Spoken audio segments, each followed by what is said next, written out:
Hi guys, and look what we have today. We have something really special. This is the Sinn EZM1.1 Black Edition, and it's a rather cool watch and something you don't really see that many of because there's only 500 of these around.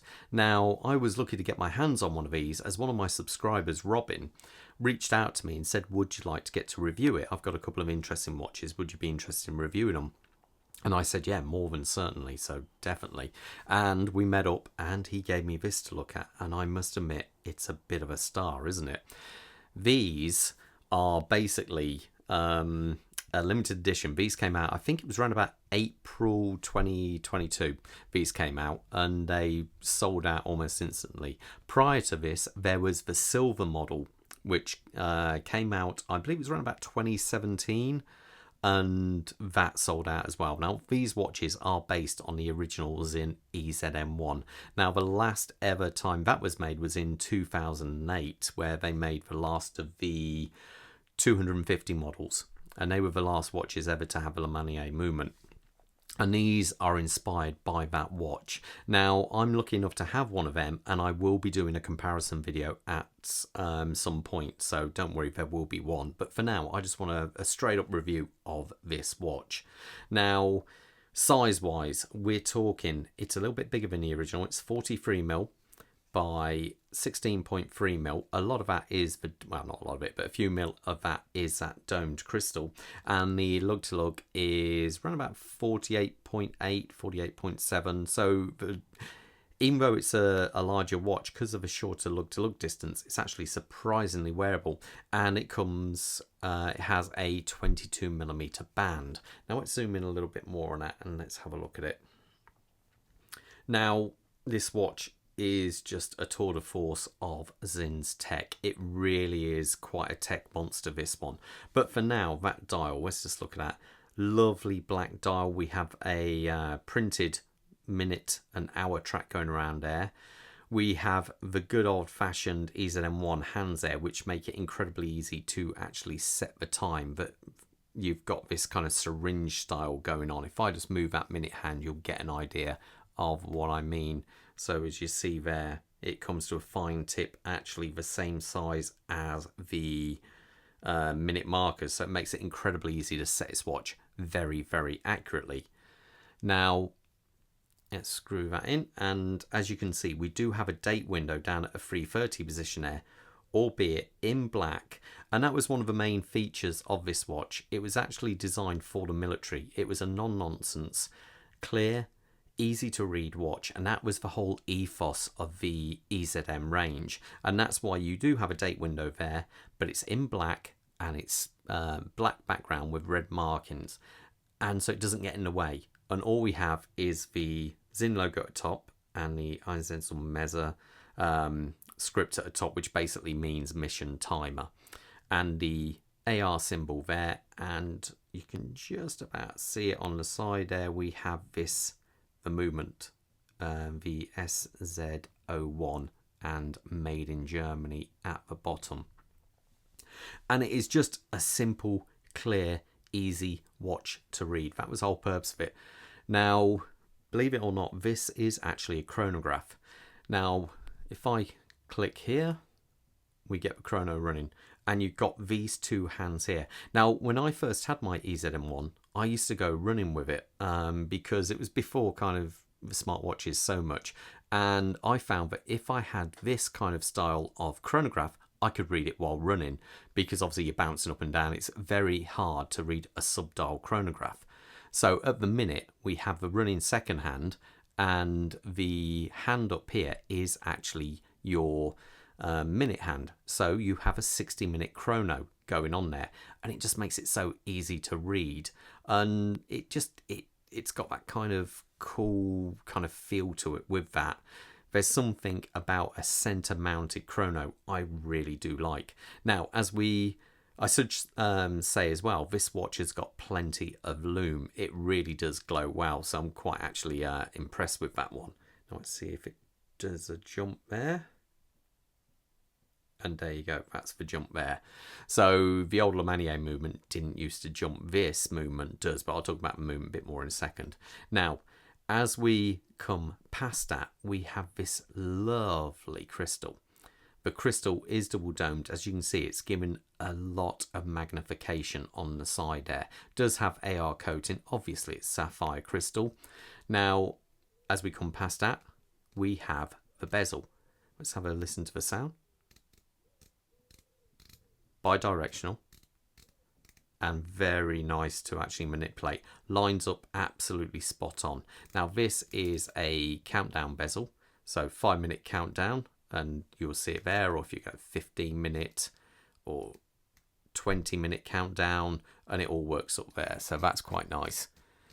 Now line that back up. Now the actual bezel casing has one of Sinn's tech here, and these screws are part of that, and it's a captive bezel. So normally to remove a bezel, you'd put a small piece in there and pry it off, and you can't do that with this. You actually unscrew the screws, the 3 screws here, here and here, and that will remove it. Makes it a lot easier than I've got some older model watches and the bezel is actually coming loose. This can't happen with that system. Now, the actual case is the signature kind of style from Sinn watches. You have these angled lugs here with the very precise etched chamfer, as you see there. But as you can see, this is black. Now, it has any watch from Sinn which is black, has their hardening process. So first of all, there is the tegmented hardening, and that takes the watch up to an incredible level of over 1500 Vickers. Now, that's just numbers to most people, and I completely sympathise there. But that watch on there, or the watch I'm wearing, realistically is about 200 Vickers, if that. So it's incredibly hard to scratch. But when they then apply the black hard coating, it takes up to over 2000 Vickers. These are incredibly hard to scratch.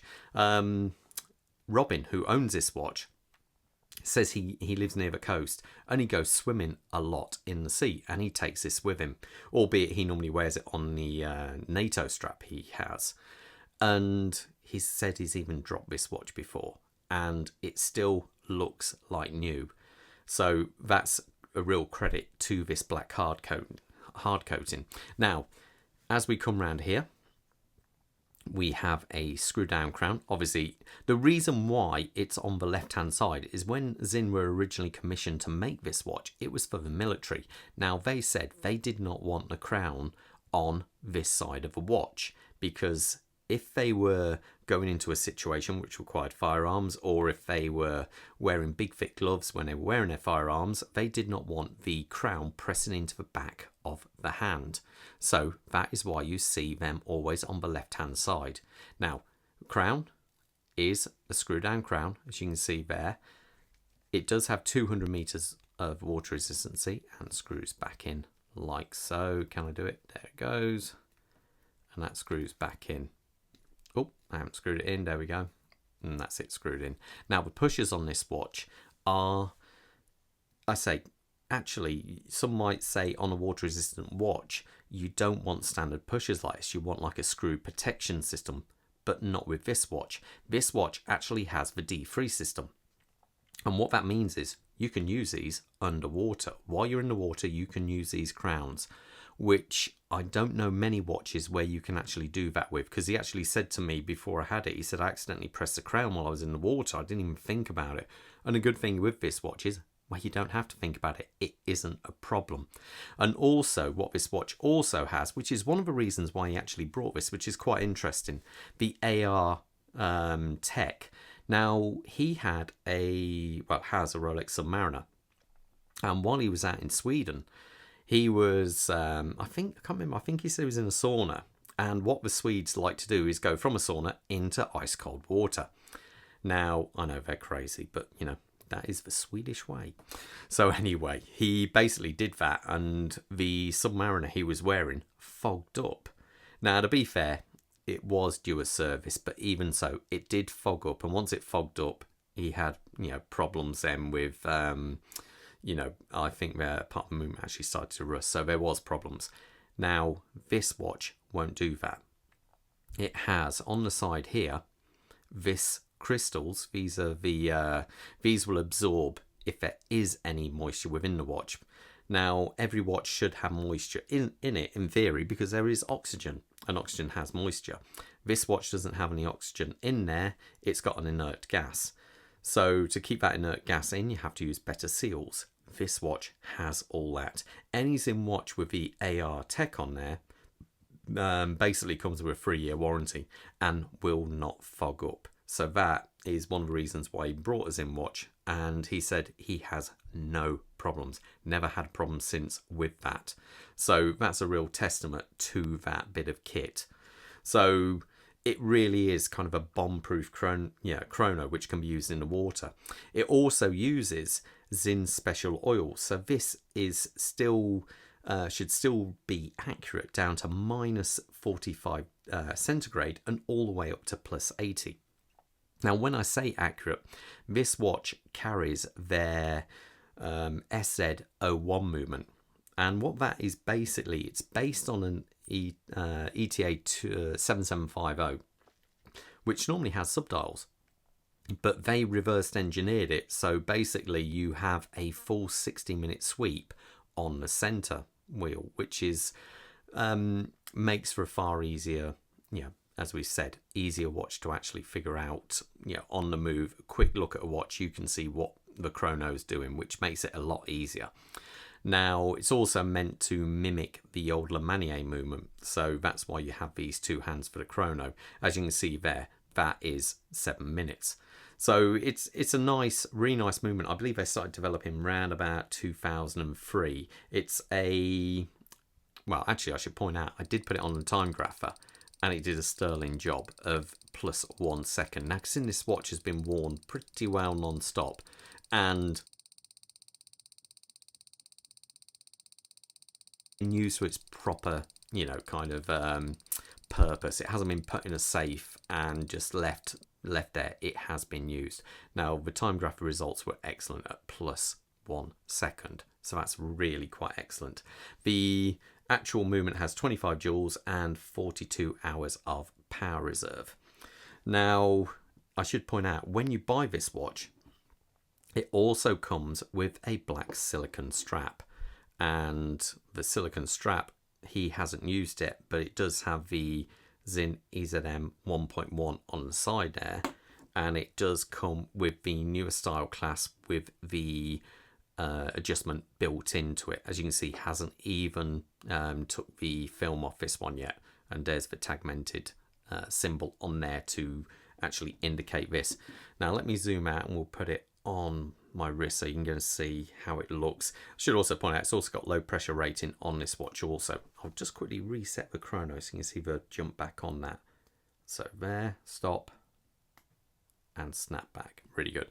So my wrist, a quick wrist check. I'm still wearing my Picquinet because I think it's absolutely stunning. And another one of Robin's watches there, the Fears, which is a company from Bristol who I've been trying to get hold of one of their watches for ages. So anyway, quickly put it on my wrist. As I say, my wrist size is 7¼ inches, and I'll put it on. There we go, and that's it on my wrist. Now, size-wise, I know some people will go, oh, 16 mil, that's ridiculous. But honestly, it just feels right. It's got no problem to it at all. You don't notice that kind of thing. Some things I should point out, though, on the leather strap. First of all, it is a cracking looking leather strap. I love this little logo on there, 25 year, what you call it, 25 years. That's a Sinn EZM1. So that's quite cool. But I would say it's a double keeper with black hardware, which is nice.